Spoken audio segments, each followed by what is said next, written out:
So I saw your question here. You want to find angle A around the nearest tenth. So they use the sine function to find A, and they give you two pieces of information. Lowercase a's 32 and lowercase c's 45. So they give you this right. It's a right triangle. I can tell by this here. Lowercase a, this side length is 32, and the hypotenuse is 45, which is always opposite to right angle. They want you to find this angle here. Well, the formula is the sine of A equals opposite over hypotenuse. Well, if this is A, that would be opposite, and that would be hypotenuse.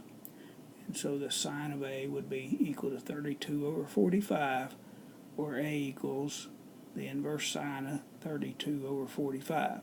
Now you got to be careful when you're punching this in the calculator to make sure you're in degree mode.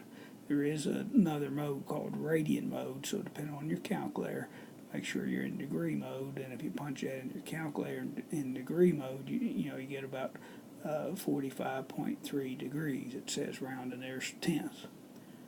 Hope this helps.